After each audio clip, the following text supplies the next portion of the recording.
Hello guys, welcome to our channel. Today I am going to show you how to delete photo from Facebook. Okay, so let's get started. Then first of all, click on Facebook app. Then tap on your profile. Scroll down, click on photos and choose your any photos.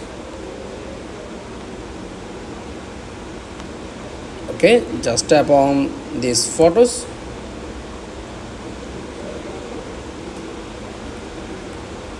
Choose any photos and tap on delete. Choose on photos, click on three dot option and tap on delete photo. Just click delete photo to delete photo from Facebook. That's all. Thanks for watching. Please like, comments and subscribe. Thank you.